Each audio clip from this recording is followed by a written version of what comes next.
Jordan drove home without turning on the radio. He didn't remember stopping at red lights. He didn't remember pulling in front of his house. All he remembered was the silence. The kind of silence that's louder than any argument. He walked into the house, hoping nobody was home, but his father, Tyrone, was sitting at the kitchen table, reading the newspaper.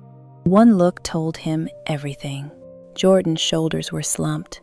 His eyes were red. His smile was gone. Tyrone didn't ask 100 questions. He simply said, "Come sit." Jordan shook his head. "I'm good." Tyrone nodded. "No, you're not." Jordan collapsed into the chair. For nearly a minute, neither of them spoke. Sometimes, silence feels safer than words. Finally, Jordan whispered, "She left." Tyrone simply nodded. "I figured." Jordan laughed through tears. "I wasn't enough." Those 4 words hit harder than anything else he'd said. She broke up with me. Why am I angry? Why do I feel like I wasn't enough? Tyrone leaned back. "When did you start believing that?" Jordan looked confused. "What do you mean?" "You said she left, and somehow your brain translated that into you not being enough." Jordan stared at the table. "I don't know.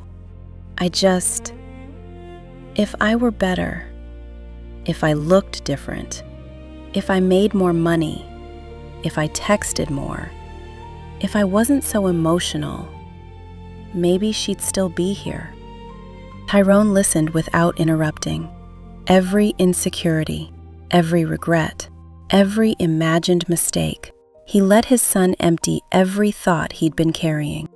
Only after Jordan finished did Tyrone finally speak. "You know what's dangerous about heartbreak?" Jordan shrugged. Tyrone smiled and said, "It convinces good people they're broken." Jordan looked up. "Heartbreak makes you rewrite history. It tells you every happy memory was fake. It tells you every flaw is the reason they left. It tells you you'll never find love again. And the scary part, you believe it." Jordan's eyes filled with tears again. "So how do I stop feeling like this?" Tyrone didn't rush the answer. "You don't." Jordan frowned. "What?" "You don't stop. You go through it. You cry. You miss her. You replay conversations. Because pretending you don't hurt doesn't heal anything." Jordan looked surprised. "I thought you were going to tell me to man up." Tyrone laughed. "My father told me that." "Did it work?" Tyrone smiled. "No. It just taught me to hide my feelings. I don't want that for you." Jordan sat quietly. Tyrone continued. "Being a man isn't pretending your heart doesn't break. It's learning that you can survive after it does." Tyrone stood and walked toward the living room.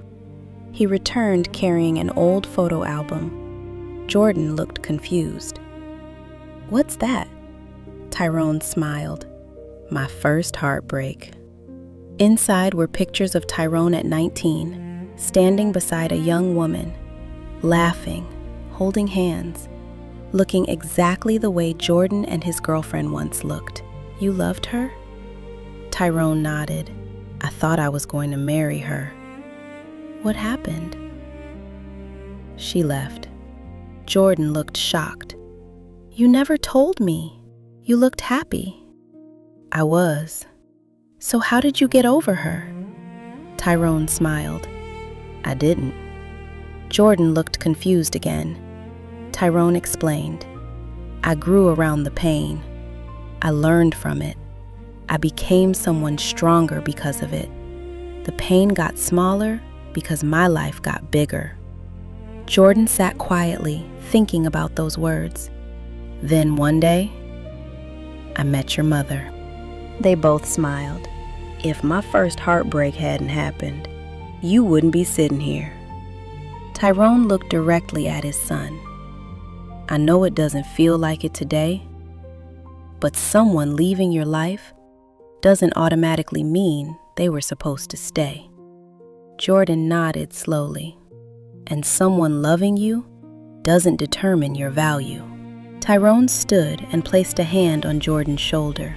"You were enough before she met you. You were enough while she loved you, and you're enough now." Jordan finally let himself cry. Not the quiet tears he'd been holding back. Real tears. The kind that come from finally feeling understood instead of judged. Tyrone didn't tell him to stop crying. He didn't tell him to move on. He didn't tell him there were plenty of fish in the sea. He simply let his son cry. When the tears finally settled, Tyrone pulled Jordan into a hug. "I love you, son." Thanks for watching. It would mean a lot if you could like, share, and subscribe. Your support helps me create more stories for you. See you in the next video.